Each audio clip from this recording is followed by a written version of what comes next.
Um, nice. Now I guess we'll just roll into Mike for the last session of the day. Okay.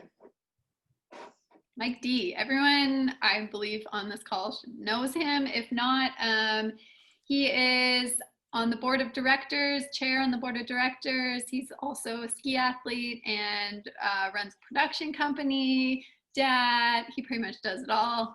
And yeah, he's an amazing guy. So we're lucky to have him here, and he's going to wrap things up for us. Awesome. Thank you so much, Izzy. Let me get my my little program going here. Just a sec. Why am I in this viewpoint? I don't want to be like that. Sorry. Put your glasses on. I got, dude, it's just all downhill. Hopeless here. Keynote, come back, play. I thought they'd save the best for last, but. Yeah. Just getting this double screen thing here. There we go. Come on. All right, let me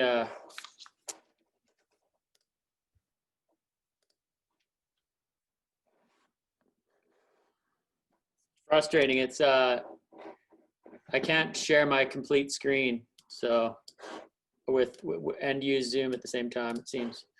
All right. Screen share. Oh, I can do it this way. Sorry, figuring out Zoom. For a guy who spends all day on a computer, you should probably know how to use one. You'd think, right?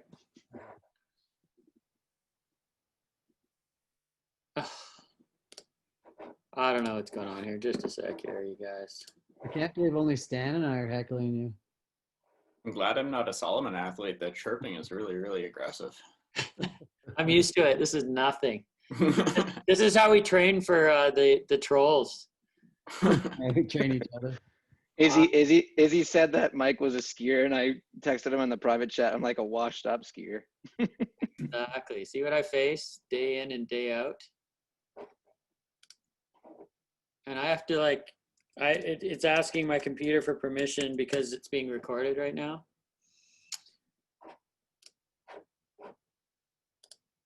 Okay. Are you guys seeing something on my screen, a First Nations logo of sorts? Absolutely. Yes? Yeah, it's just not in presentation. It's in your build or whatever. How about now? Yeah. All right. We're ready. Okay, well, before we get started, I would like to acknowledge that we are on the traditional unceded territory here in Whistler of the Squamish and Lillooet Nations.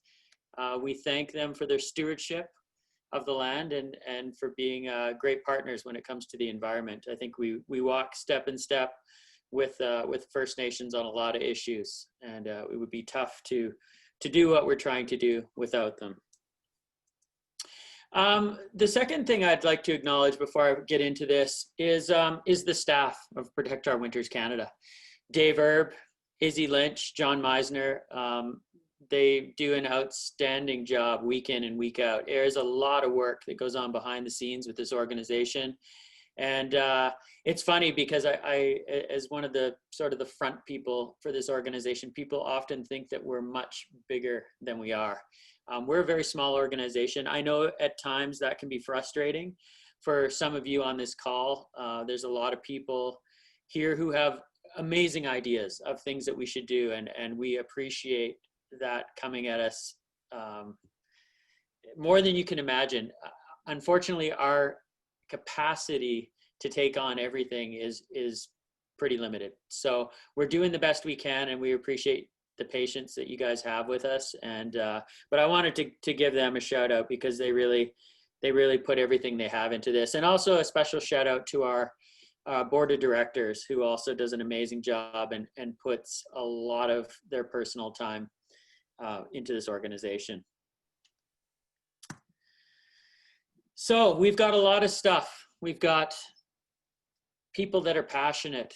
we've got outdoor advocates, we've got science, we've got passion, we've got a lot. But one thing we don't have when it comes to the climate crisis is time. Time is ticking, and it's ticking louder and louder. I don't know if you guys saw this, but this just went up in New York City at the start of this week.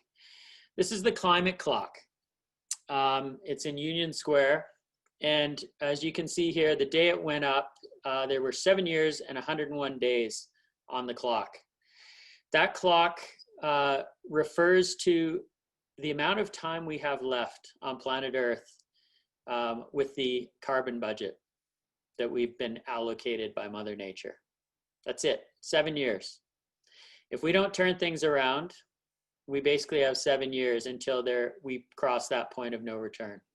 7 years is not a very long time. The urgency is in a place right now. You know, we were talking about this a year ago. We've got 1 year less. So the time is now. And when it comes to climate change, the roller coaster has crested the top and we're about to drop in. We cannot stop it. We cannot turn around. We're going for the ride. Now, the interesting thing about the climate change roller coaster is that it's got exit points and alternate routes. The crazy do nothing route with no brakes sends us into oblivion. There's no question. But there are alternate routes. And if we can start to make the right turns as we go along, we can definitely ease what is sure to be a wild ride. So it's up to us, you know, we're going down the road, but we can make it much better for ourselves. So this is me, coolest dude in grade 6 at Rockland Elementary School in Campbell River, British Columbia, back in the early 80s. Back in the early 80s, when this photo was taken, the Horseman Glacier, which you see on the other side of the photo, went up to, you can see the pale rock right up at the ridge level. Well, back at that time, the glacier kind of went from where I took this photo, and it went almost in a straight line across to those pale rocks. I took this photo of the glacier last weekend. Every September, I do an annual fall pilgrimage up there just to see the state of the ice and see what the state of the glacier is. And as you can see, it's getting pretty desperate. Now, I got concerned about climate change because of this glacier. This is my backyard. This is where I trained for skiing. This is where I learned to ski. And as I watched it recede, I started to wonder, you know, what are we going to do about climate change? What can I do about climate change? And for the longest time, I kind of felt that it was up to me. I had to make these changes in my life. I had to stop driving, stop flying, stop eating meat, stop. All these things. I had to drastically change my life. But COVID-19 has taught me something pretty interesting. It kind of stopped my life as I knew it. There I was, I'm a pro skier and a filmmaker, and I travel all over the world on planes, you know, and I've been trying to reduce my carbon footprint, but never, ever have I reduced my carbon footprint like I have this year. I did a very quick carbon calculation, and I am estimating right now that for 2020, my carbon footprint has dropped by more than 60%. And I'm guessing that everybody on this call could probably say something similar. We're way down. I mean, I haven't been in a plane since the beginning of February. So you'd think that would make a difference. That would at least get us on the right path. But what I've realized is that it hasn't made really any difference at all. In fact, as Naomi said in her presentation this morning, when we look at global CO2 emissions, they're projected to only be down by 5% for 2020. I mean, the world essentially shut down for 2 solid months and has been in a limited operating capacity since then, and yet 5% is all we got out of it. So that shows me that what we were doing, A, wasn't working, and B, that the power that I have as an individual to change little things in my life is almost negligible. Like it doesn't even really matter. What it made me realize is that we need to change the systems. We need big change. We need government level change, system change. We're running out of time. In 7 years, there's no way that, me not eating meat or not driving a car is going to get us where we need to be. So we have to change tact. Now, the fossil fuel industry wants you to believe that you are the problem. What you do in your life is the problem. And they've actively been campaigning that way. And we hear it in the chat rooms and we hear it on social media. You're one to talk, you're a hypocrite. Look at the way you live. Well, the fact is, this is how society works right now. And in order to make the change at the scale we need, we've got to ignore that. And we've got to focus on the things that will actually make a difference. Dave pointed it out pretty strongly in his opening presentation. Look at our campaigns. Look at Reject Tech and look at the Vista Coal Mine campaign. Those two campaigns, for every single person that wrote a letter there, erased their entire lifetime carbon footprint in one stroke of an email key. That's the kind of change we need. And we did that twice this year. Dave focused on Reject Tech, but I can say that in digging into the Vista Coal expansion, that was an even bigger project. So the amount of carbon offset per person on that one was even greater. That's the kind of thinking we need. We need that collective action to make a difference. Now, it's a crazy time in the world. And if you spend any time at all online, you have seen it. People are losing it right now.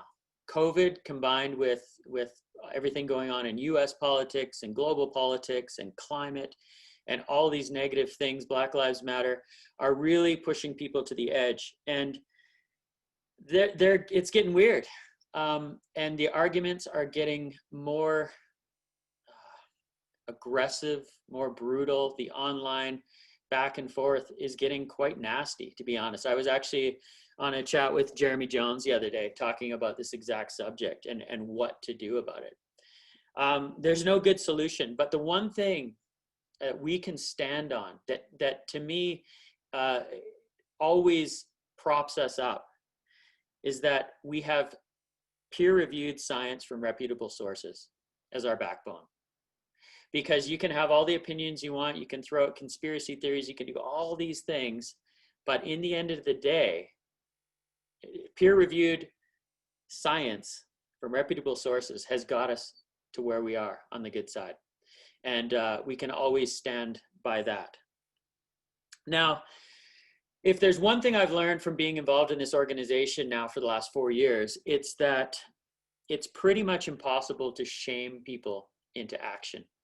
No one wants to feel bad about who they are. You don't want to feel bad every time you make a decision in your normal life. It's a horrible way to live. Talk to Chris Rubens about the shame spiral. He'll tell you. The way we need to get people into action, the way we need to grow POW and the way we need to inspire the change at the scale needed is by inspiring people, is to give them some hope and some good news stories. So with that in mind, I'm going to lighten the mood here a little bit. And I decided to focus on just some good news stories that I discovered in my normal cruising through the climate news this week. And the reason that we should all have some hope in this moment. This quote really stood out to me. If anyone watched Battery Day from Tesla and Elon Musk on Tuesday, it was a pretty cool presentation. And this is the one thing that really stood out to me. He said, ultimately in the end, whether Tesla's the biggest company in the world or not, or makes $1 billion gazillion dollars, success will be measured by asking, by how many years did we accelerate the transition to sustainable energy? Elon Musk recognized how desperate the situation is. We don't have time. And I'm not a Musk fanboy. I kind of go back and forth on my opinion of him. He does things that irritate me, and I'm certainly not one of his biggest fans. But I sensed the urgency in his voice, and I sense the urgency in the way he's trying to make his company run. So here's some encouraging news. The things that I took away from Tesla Battery Day. First of all, Tesla's found a way to reduce the price of EV batteries by 56% in the next 3 years. This is absolutely huge, because as much as we'd all love to drive electric vehicles, the fact is they're expensive and they're only accessible to a very small portion of the population. They've got a $25,000 Tesla electric car coming out. They're working on trucks, semis, ATVs, a complete revolution of the way that energy is stored and distributed around the world. And I highly suggest you go watch it if you haven't, because there's some really great stuff in there. One of the other takeaways, and something that surprised me a lot, was how prolific lithium is as an element. According to the Tesla conference there, lithium is the second most abundant element on Earth after oxygen, which kind of blew my mind. I always thought it was something rare and difficult and all these sorts of things. It also turns out it's not as difficult to mine as I was led to believe as well. And one of the really cool things about Tesla and what they're doing is, instead of relying on traditional manufacturing moving forward, they are reinventing the manufacturing process with the end point in mind. And I think that's really, really key. They are figuring out how to recycle the lithium batteries before they go into the manufacturing process, so that it becomes a closed cycle. And I think that is really key as we move forward, because the Earth only has so much that we can pull out of it before we start to get in trouble. So this idea of closed circuit recycling is pretty progressive. Another good piece of news that came out this week, if anyone saw the throne speech from the Prime Minister and the Governor General, the theme that I took away beyond COVID and the immediate threat that has on us all was the idea of building back better, taking a new path, something that we championed through one of our campaigns back in June, if you guys recall.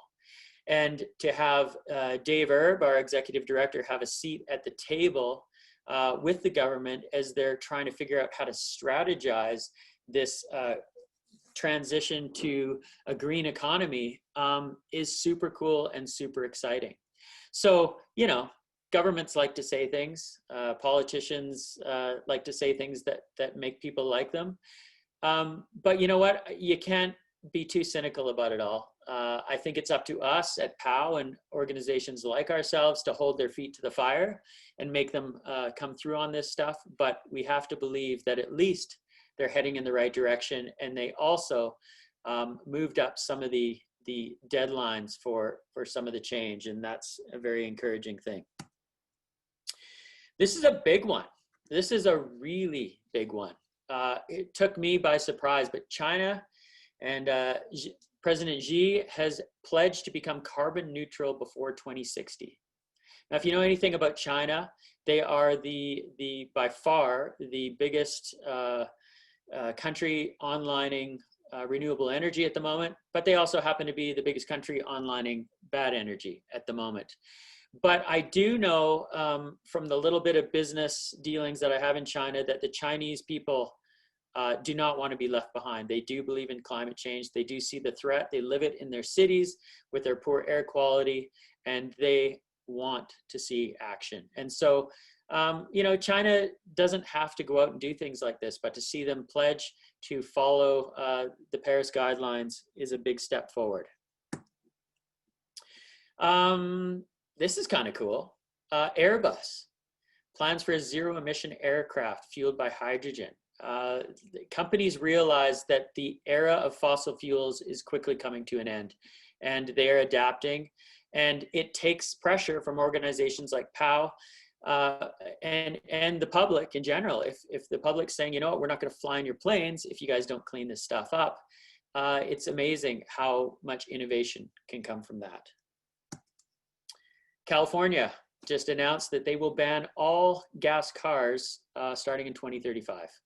So California has always been on kind of the front edge of progressive environmentalism, and they continue to be. So this is a big deal, as most of the major car manufacturers are pivoting toward electric technology. This is just another thing that will just help speed that process up.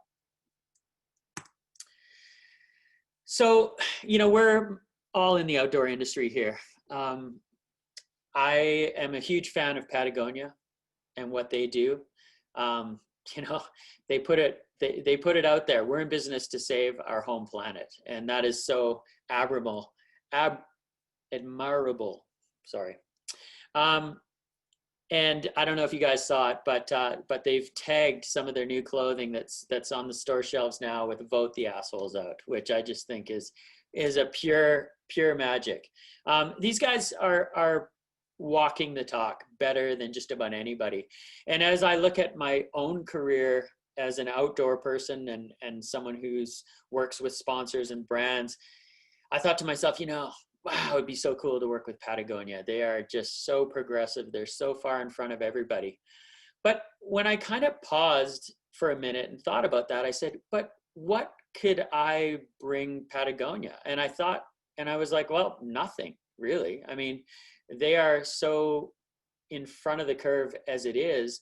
Let's let them run out front. And so as I thought about my own life, I was like, well, I'm probably better to continue to work with the current partners that I do, even though maybe they're not as progressive. They're definitely not as progressive, but let me try to encourage them. And the point of what I'm trying to say here is, while it's great to support companies like Patagonia and love what they're doing, I think the power in this group is to work with individuals and companies that aren't there yet and use the knowledge and the passion that we all have to help them get there. And so my key sponsor partner is Salomon. Now, Salomon is far from a environmental leader. They are started way too late and they're trying to catch up.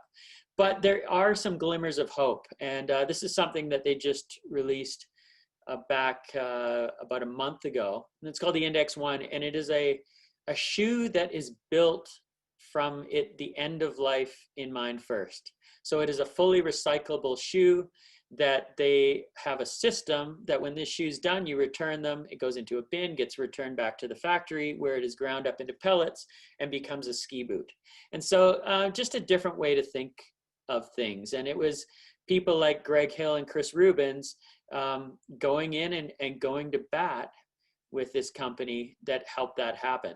They also announced something this week that I thought was pretty cool, which is the first major manufacturing facility built in France in over 15 years is currently under construction. They're bringing manufacturing back close to the market. And so they're pulling some of the manufacturing from Asia and trying to close that circle a little bit of international shipping and outsourcing and bringing that in. So just a couple of examples of how a couple of people that kind of bark at a company that's not quite there yet and can make some change. And so think about that when you think about your own partners. This one is kind of weird to me. COVID, one thing that I got out of it in the early days was I started watching Netflix. And Anthony Bonello, I don't know if he's still on, but he told me about Formula One Drive to Survive series on Netflix. I watched it. I was like, whoa, this is super cool. It follows the Formula One circuit around and you get to know all these drivers and the drama that goes on behind the scenes. And that kind of turned me into a little bit of a car racing fan, which is super weird, I think, given that I'm trying to be an environmentalist. But what I discovered when I got there was that Lewis Hamilton, who, if you don't know who Lewis Hamilton is, he's the greatest Formula One race car driver of all time. He's about to smash Michael Schumacher's record probably on Sunday and become the winningest driver ever. He's got 20 million followers on Instagram, and He is currently my favorite environmental activist. Now, it sounds weird because he's sponsored by Mercedes. He's sponsored by Petronas, one of the biggest petrochemical companies in the world, but he puts it out there. You can see his last post was about the climate clock in New York City. He is a very much a passionate person when it comes to environmentalism, when it comes to social equality, and he does it in a really positive way. And what's cool about Lewis is that he's reaching a demographic that none of us can touch. You know, I think one of the weaknesses of the whole environmental movement is we operate inside an echo chamber. We talk to the same people. Like Dave said off the top, the average environmentalist is a 71-year-old woman. Lewis Hamilton is reaching a demographic that doesn't even probably think about climate change in their normal lives, but he's getting there. And for that reason alone, I just love what he's doing and love the idea of expanding this circle. Like Izzy said, you know, when it comes to that spectrum, we need to drag those people from the middle down to our side. And Lewis is definitely a guy that's doing that. So last year I challenged you guys as we left Gambier Island to really get behind a couple of things that we were working on, and you guys delivered. Like seriously, in talking with the staff off the back end of Gambier, heading into that federal election last year, it was the engagement was incredible, and we owe all that to you guys because you really stepped up behind us. And so this year I'm going to challenge you guys again. And we've got, I've got 5 things that I would really like you guys to get behind for us right now. The first one is the US election. Now, we're all Canadians, and you know, depending on your opinion, you may say, well, we have no business getting involved in the US election. The fact is, this US election is going to affect us all in a major way. Obviously, climate change doesn't stop at the border. All of us on the West Coast learned that over the last month as we were choking on smoke up here coming from the fires out of California and Oregon. But this election is so key in so many ways. Obviously climate, social justice, but really if you follow along the news, and you shouldn't if you aren't already, but democracy is hanging in the balance of this thing. This is a really, really major thing. Now I know we've got a group of very strong social media people here. And I bet that if most of you go and look at your analytics, you probably have more followers from the US than from Canada. If that's the case, I highly recommend you make a post about the US election with the message being that you should vote. You don't have to get political, you don't have to call out a party, but just encourage people to vote. It is so critical because I think what happens in the US election this year will trickle around not only to Canada, but across the world. There will be a ripple effect. And if we're going to act with the urgency we need to, we can't have a climate denying president of the United States for 4 more years. It's just not an option. So if you have the power, I highly suggest you make at least a post or 2 encouraging people in the US to vote. Now, in talking with Jeremy the other day, the comment sections are getting really, really nasty. My suggestion, and I've seen a couple of people do this now, and I think it works really well, turn off the comments. When you make a post like this, you are projecting what you want to say. It's not your duty to open up the comment section to be completely hijacked by trolls and bots. So just close the comments off, make your statement, and move on. That'd be my suggestion. And I'm planning to do this in step with POW US over the next few weeks. Number 2, the POW campaigns. If you do nothing else this year, try to get behind the campaigns. I think it's been made super clear here today by Dave, Izzy, and John about how much that means. I mean, one of those reject tech campaigns takes care of your carbon footprint for your life. That's a big, big deal. Also, as John said, you know, it's one thing if we have 10,000 members of this organization, but it's a whole other thing if we can get 30 or 50,000 people. The more people we have, the more clout we have in Ottawa. and the bigger change we can make. They have to listen to us if we're big enough. So get behind all those campaigns, please. Number 3, stop the money pipeline. Another thing I've learned about climate in the last year or two is that it's being fueled by money. And there's a good chance that if you have not looked into your personal investments or your family's investments or your friends' investments, that you or them are fueling this crisis. If you are in Canadian equity funds, you are almost guaranteed to be in the tar sands in Alberta. So take a look at where your money's being spent, look at where your investments are going, and make changes. As skiers, we have access as influential skiers. There's a lot of skiers and snowboarders in this group here today. We have access to many of the richest people in this country. They're clients of Greg Hill as he goes ski touring. They're sitting in the Bald-Faced Lodge alongside Marie and Leanne when they head there. Use that influence. These millionaires and billionaires are not that hard to get on your side, especially if you could just say to them, hey, you could really make a big difference in climate if you kind of look at your investments and try to make sure that you're investing in a socially responsible way. And those guys, they get their egos all pumped up like, yeah, I'm going to save the planet, So use that influence if you can. Stop that money pipeline. Number 4, be a renewable energy champion. As I said earlier on, nobody wants to be shamed into action. We have to inspire people into action. Greg Hill is the reason that I bought an EV when I couldn't really afford one. He's the reason that I decided just to dive in and invest some of my money there, because he showed me how fun and how good it felt to be cruising around, zero emissions in the mountains, road tripping, doing all this kind of stuff. His excitement and enthusiasm was passed straight on to me, and I, in turn, have tried to pass that on to others. People want to be part of cool stuff. That's why Tesla stock has jumped 1,000% in the last year. Tesla is now one of the most valuable companies in the world because people want to be part of a good future. And I don't think that's a bad thing. We are not going to solve the climate crisis by stopping to do things. We are going to solve the climate crisis by doing things better in the future. And that's going to take investment.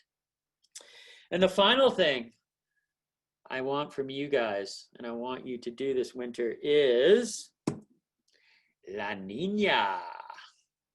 For those on the West Coast that like skiing and snowboarding, which is a good chunk of the people on this call right now, this is a La Nina season, you guys. You know what that means? It's gonna snow. And you know what? I want you to be out there enjoying it as much as you possibly can, because we need you to recharge your own personal batteries so that you can get out there and come through on the top 4 for the rest of us and get us there in the next 7 years. So get out there, enjoy it, have fun, share that enthusiasm, bring your positive messaging, get fired up. You're part of the coolest, awesomest, bestest group of people in the world here at POW Canada. And I can't wait to see you all in person. Thanks so much. Woohoo. Thanks, Douglas. Well So done. good. Awesome, Thank Mike. you. Thank you, Mike. Yeah, Mikey. Amazing. Not bad for whipping it up in the afternoon, hey, Mike? Shh. Your lunch break? I was working on it. I think the last slide went in when John was talking. Right on. That's awesome. Well, that was great. That wraps up our day. You guys, thank you so much for investing your time in this day. I'm really happy with the turnout. We had 67 people this morning and 36 all afternoon, so that's great. Yeah, if you're talking to any of the other POW ambassadors that couldn't make it, maybe tell them how awesome this day was and encourage them to watch the recording when I send it over to them next week. And yeah, we'll be in touch. Feel free to reach out at any time with any questions, ideas, we're stoked. We're all in this together, and we're gonna make great things happen. Thanks, Izzy. Thank you. So See? we can open it up to questions. It's been a lot of talking at you guys today. So if you guys have questions, we can keep it going. If you have to go, it's all good. But feel free. You've got the whole crew here. So I have a quick question. This is Robin on Marie's screen here. But Mike, I really liked what you said about the US election. And I guess my question is more like a push for us to maybe go further with that, because we're so affected by everything that happens there. And I don't really think that a lot of Canadians understand that. And this would be a really good moment to kind of drive that home and maybe use examples, like maybe not a full campaign, or maybe it is a campaign, but something like light and easy that we can all activate around. Because I feel like it's a really big turning point, and it's important for Canadians to be informed about how it affects us. And for me personally, there was a full week of smoke out here, and people from all over the country going, hey, we're coming to the island because there's no smoke. And I'm like, hey, yeah, there is smoke. You know, so easy posts and stuff like that. Do you think that we would be able to do something like that, like quick turnaround within the next, month? Here, there's a couple things to note here. First of all, Dave works quite closely with POW in the US. He can maybe elaborate if he wants to. They are laser focused on trying to make sure, like they've got this outdoor state campaign, and it's really like hyper targeted, and they've been all in on this. Like it's to put it in a nutshell, like they're kind of like almost like leave us alone a little bit right now, like help out where you can. And I don't know if you're part of Robin, do you get the POW US newsletters and all that stuff?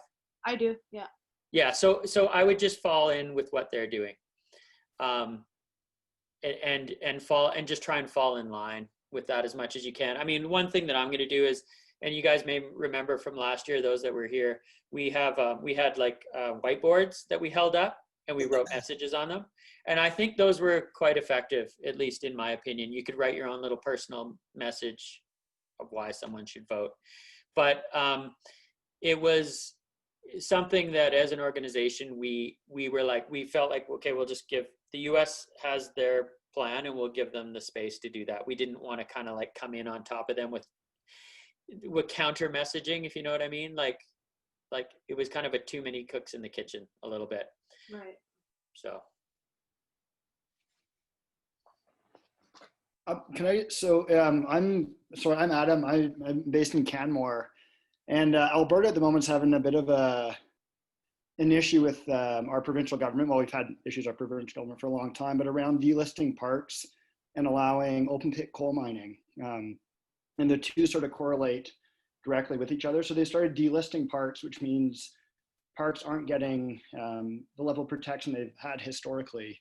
And the parks that are getting delisted are exactly along coal beds, right at the same time when they've changed laws around open pit coal mining. So it's just something to pay attention to as Canadians. Like domestically, we're definitely not a pristine country. And so I think this is an issue that POW Canada could get quite deeply involved with. And I mean, parks are like our playground, quite specifically. And a lot of these areas are like close to Canmore, areas that have like good ski touring in them along in Kananaskis and stuff. And also really good ice climbing zones. So just, I think it'd be an area to focus for us for sure. Yeah, that's a good heads up, Adam. Thanks for that. And let's maybe connect about that in the next couple of weeks and see what more we can learn about it. Yeah, that'd be great. Thanks. Okay. Yeah, we're in the midst of putting together a group of people that are going to start kind of helping, just keeping their eye out. It'll be like a pan-Canadian group. It's keeping their eye out for issues, because so many of us are based in BC. Yeah. We've found that we're very focused on issues here, and we've worked on some Alberta things too, but we want to start focusing on some more regional campaigns that we can push out with our regional chapters. So that would be a great opportunity. Pardon? You have a BC election coming up now as well. So Yeah, exactly. get out the vote can mean many things. Totally. I have a quick question for Mike regarding your investment strategy. In my opinion, one of the first things that's going to get people to jump on to something is, can I benefit from it? And if you can benefit financially from something, that got my interest. It'll get a lot of people's interests.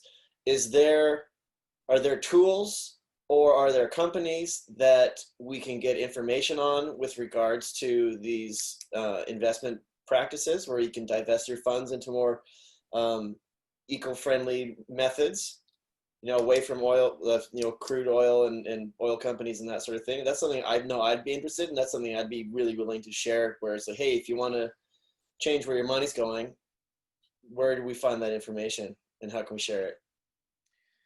So most of the major banks and credit unions now have something referred to as ESGs. So it's environmental social governance funds that are essentially mutual funds that have a kind of a filter that the companies that they invest in have to go through. Now, in my experience, you will likely, if you just go for a blanket ESG fund with any financial institution, you will likely end up still invested in companies that you may not want to be invested in. Now, it's a good place to start, and especially if you're not that interested or you don't have the time, I think it's a good place to start. But as you dig in deeper, you may discover that you're still where you don't want to be. Because I'm a bit of a nerd about this stuff, I go straight in with my banker and I'm like, I don't want this, don't want this, don't want this, and I kind of customize some stuff. Tobin, do you want to chime in on this at all?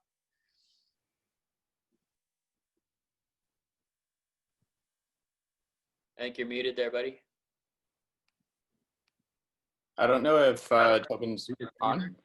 Yeah, he's here. He's just had to unmute.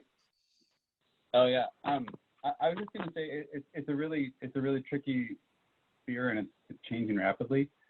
I think Mike's got a point. You can cherry pick stuff if you're into it, but hiring a professional will probably help you.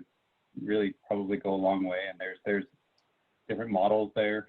Some people buy into them, some people don't. But also just kind of bear in mind, like every single bank, like I thought I heard at some point, like, oh, don't invest in banks and everything, because they do fund, or not fund, they provide loans to oil and gas, and they also provide loans to renewables and everybody. And their stock price right now has already been battered because of the exposure that they have to the oil and gas industry. So the market already knows, the market already cares about that. And then you look at the other thing is like the companies like Shell, who are obviously amongst the most massive oil and gas companies on the planet. They're also pretty much, I think they have the most green infrastructure on the planet at this point on a whole bunch of things. So I'm not advocating to buy into Shell either, but you also don't want to throw out the baby with the bathwater. So do your research. It's not as simple as it sounds. There's a lot of people doing their best, but these ESG performance targets, I think what you're going to see right now is that every company on the planet is growing their ESG reporting, because basically the markets won't loan money out to people anymore unless you have an ESG report and also an improving ESG report. So it's going to become a lot easier to actually see how companies are doing. So it's a very evolving landscape right now. So I'm sorry it's not a simple answer there, Mark, but that's cool. And yeah, just a follow-up. But if you have any questions, thanks, yeah, Tobin. I'm happy to kind of do my best to share. Just as a follow-up with that, is that something maybe POW as an organization can look into, whether it's aligning with an investment company or some sort of organization that kind of can help direct those sorts of things? Yeah. Could be a possibility of some sort of, if we align with them, they can For have sure. some sort of synergy there. Yeah. So one of the campaigns that we're going to be doing in Q1 2021 is exactly this type of stuff, Mark. So we'll have lots of information at that point. We're just starting to put together a committee that can kind of push that campaign forward. But as Tobin mentioned, there's a lot of cool things happening. Like actually there's some green banks that are on the verge of having enough capitalization to actually enter the marketplace right now. So, we're going to see a massive amount of progress, but stay tuned. Don't jump too soon. Just wait until January and we'll have some stuff out for you. Thanks.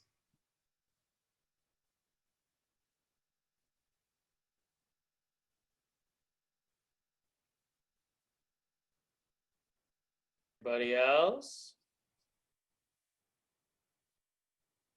I just thought the part that you were talking about with pushing the brands that you work for to be doing what they can in the place that they are is pretty sweet. I've been trying to incorporate that in my photography to try to push on both clients and sponsors alike.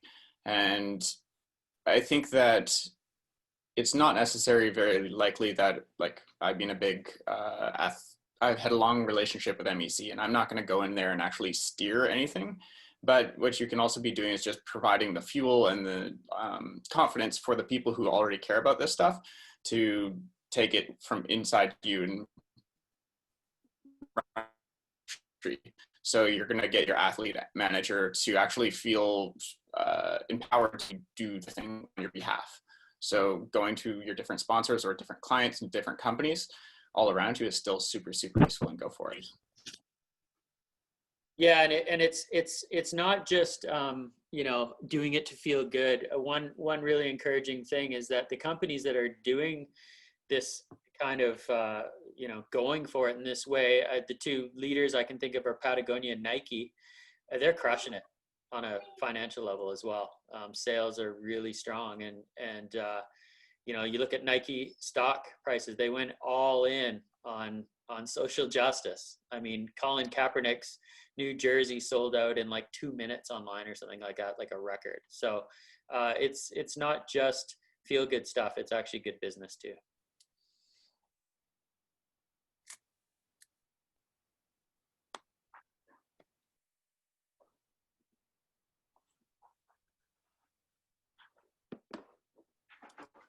Anybody?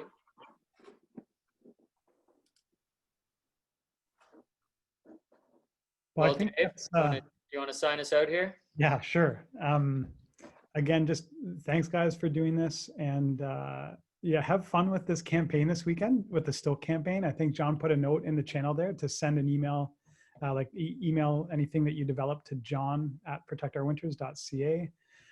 And by Monday evening, I think we're going to choose somebody for the $100 beer tab, $100 cash. But yeah, have fun, be creative with it, and know that you're helping on what's going to be one of our largest campaigns. So be silly, be ridiculous, have a good one, have a good time doing it. Yeah. Thanks so much, guys. Thanks everybody. Have a great weekend, guys. Good hanging. Later, everyone. Guys. You guys. Yeah. Nice. Thanks, Izzy and Mike and Dave and crew for all the hard work. Appreciate it. You guys are awesome. Thank you. Have a good job. Bye. Thank you. Thank you.